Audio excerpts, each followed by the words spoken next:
Pemuda ini adalah seorang cendekiawan.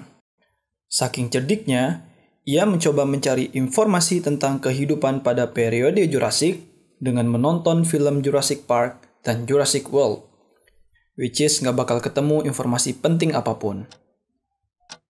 Janganlah jadi seperti pemuda ini. Jadilah diri sendiri. Sebelum kamu nonton lebih jauh dan membuang kota, video ini bukan nge-review film The Jurassic World. Tapi yang akan kita review adalah The Real Jurassic World. I mean bener-bener mau ngebahas tentang apa yang terjadi 201 juta tahun yang lalu. Let's go! Jurassic World, atau mungkin lebih tepat disebut sebagai Jurassic Period, adalah periode waktu yang terjadi pada 201 hingga 145 juta tahun yang lalu. Nama Jurassic ini berasal dari Gunung Jura.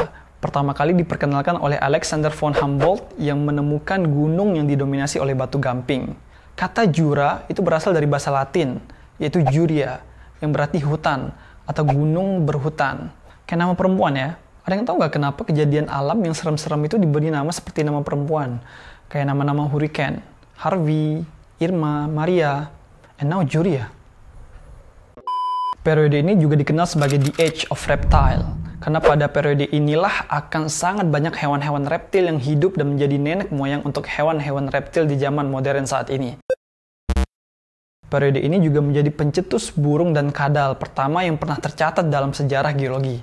Periode ini dimulai seperti kisah cinta yang mengharukan. Laurasia mulai tidak tahan hidup bersama Gondwana. Dalam artian, superkontinen Pangea mulai terpecah menjadi beberapa bagian. Laurasia dan Gondwana akhirnya memutuskan untuk menjalani hidup mereka masing-masing. Bukan mereka yang ingin untuk berpisah, tapi takdirlah yang sudah menetapkan semuanya.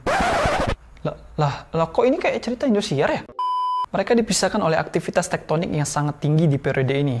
Keduanya dipisahkan oleh Laut Tethys yang membentang dari timur ke barat dan semakin melebar akibat adanya Oceanic Rift. Oceanic Rift ini terbentuk antara Amerika Utara dan Eurasia, Amerika Utara dan Gondwana, di dalam Gondwana itu sendiri, dan memisahkan Afrika dan Amerika Selatan dari Antartika, India, dan Madagaskar. Dengan pemisahan Pangea menjadi beberapa bagian ini, di periode Jurassic banyak menciptakan garis-garis pantai yang baru. Nah, selain kisah sedih dua hati yang terpisah tadi, tapi juga ada loh kontinen yang menyatu pada periode ini, yaitu terjadi subduksi yang signifikan di selatan Tibet, Tenggara Eropa, dan di beberapa kawasan lainnya. Subduksi ini menjadi permulaan dari pembentukan Gunung Rocky di Kanada. Berdasarkan bukti-bukti yang ada menunjukkan bahwa kawasan yang dulunya daratan telah berubah menjadi laut dangkal akibat kenaikan muka air laut. Kenaikan muka air laut ini bukan dikarenakan adanya es yang mencair. Jadi sama kayak Trias, Jurassic World ini tidak ditemukan bukti adanya kehadiran es ataupun glacier. Kenaikan muka air laut ini lebih disebabkan oleh thermal expansion dan aktivitas vulkanik. Berdasarkan rekonstruksi dari analisis fosil, distribusi sedimen, dan analisis geokimia, iklim global pada periode ini adalah tropis.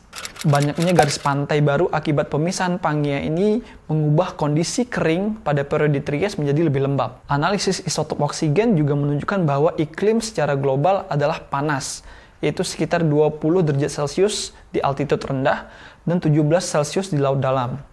Tidak ada perubahan yang signifikan antara khatulistiwa dan kutub. Bahkan pada kedua kutub tidak ditemukan adanya daratan. Di sepanjang Jurassic, suhu terdingin terdapat di Middle Jurassic. Yang paling hangat itu di Late Jurassic, sementara penurunan suhu yang paling signifikan itu terdapat pada Jurassic Cretaceous boundary. Sebenarnya kehadiran endapan garam juga menunjukkan bahwa adanya kawasan yang masih kering, tapi nggak banyak seperti di periode Trias. Kawasan kering pada periode Jura ini diperkuat dengan adanya endapan gumuk pasir terbesar di sepanjang sejarah geologi, yang terdapat di interior dari bagian barat Amerika Utara. Nah, kalau kamu penasaran bisa lihat langsung di Zion National Park, Utah. Tapi untuk saat ini, you better stay at home. Ya, paling cukup browsing-browsing aja dari internet. Jenis batuan pada periode Jurassic ini terbilang cukup lengkap.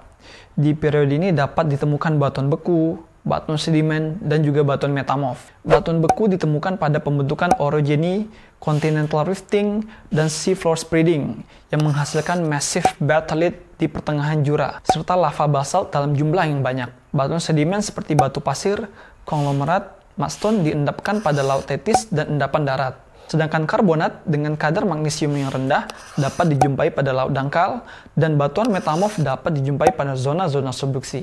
Dikarenakan aktivitas vulkanik yang cukup besar pada periode ini, juga ditemukan endapan abu vulkanik yang dapat dijumpai pada formasi Morrison di Amerika. Jurassic juga menghasilkan endapan-endapan bernilai ekonomi, seperti endapan batu bara, emas, minyak, dan sumber daya alam lainnya. Uranium dan emas ditemukan di Sierra Nevada, Amerika Utara. Diamond ditemukan di Siberia. Batu bara ditemukan di Eurasia. Dan jumlah minyak secara signifikan ditemukan di Amerika, Arab, Jerman, dan juga Rusia. Jenis-jenis tumbuhan yang hidup juga berbeda dari periode sebelumnya. Seperti yang dikatakan sebelumnya, hal ini dikarenakan kondisi arid perlahan menghilang, khususnya di kawasan-kawasan latitude tinggi, sehingga menjadi hangat dan lembab. Tumbuhan yang banyak pada periode waktu ini adalah the naked seed atau gymnosperms. Jurassic selalu identik dengan kehadiran dinosaurs, baik dinosaurs darat, laut, maupun udara. Jurassic memang menjadi golden age untuk dinosaurs herbivora yang besar ukurannya, seperti sauropods, apatosaurus, diplodocus, brachiosaurus. Mereka juga menjadi santapan renyah untuk theropods besar pada zaman ini, seperti Ceratosaurus, Torvosaurus, dan Allosaurus. Untuk kamu ketahui, istilah theropods ini digunakan untuk dinosaurs yang mempunyai tulang berongga dan jari kakinya 3, seperti yang kamu lihat di TV-TV yang selalu menjadi antagonis di setiap film bernuansa dinosaurs. Rekam jejak fosil juga menunjukkan bukti adanya the flying dinosaurs atau disebut sebagai Pterosaurus. Faktanya adalah burung yang kita lihat di zaman sekarang ini merupakan cucu cicit dari dinosaurs. Karena para peneliti percaya bahwa dinosaurus merupakan nenek moyang dari burung-burung yang kita lihat di zaman sekarang ini. Hal ini dianalisa berdasarkan kesamaan kerangka antara dinosaurus terbang dengan burung. Fakta lainnya yang harus kamu ketahui adalah manusia tidak pernah mengetahui bagaimana suara dinosaurus sebenarnya. Jadi karena bentuknya seram, di film-film itu pasti dibuat bersuara seram. Faktanya, kita tidak pernah mengetahui bagaimana suara dinosaurus. Ya siapa tahu, meow, meow, who knows? Fakta lainnya yang harus kamu ketahui, berdasarkan penelitian yang sudah dilakukan, mengungkapkan bahwa dinosaurus itu sebenarnya punya bulu. Tapi kalau di film-film, untuk memberikan efek seram, dinosaurus selalu nggak ada bulunya. Reptil-reptil laut yang dijumpai seperti Ichthyosaurus yang selamat dari mass extinction di akhir Trias, malah sekarang mendominasi Laut Jura. Dan yang tak kalah dominan dari reptil sebenarnya adalah ikan. Karena periode Jura ini, ikan-ikan modern mulai umum dijumpai. Organisme planktonik pun hadir untuk pertama kalinya dalam fosil terestrial. Nah, itu semua adalah penjelasan singkat tentang apa yang terjadi selama periode Jura. Semoga semuanya paham dan bisa lebih menghargai pentingnya hidup. Sekarang kan kita hidup nggak ada dinosaurs ya, jadi kita harus syukuri. Oke, that's all for today. Ada pertanyaan?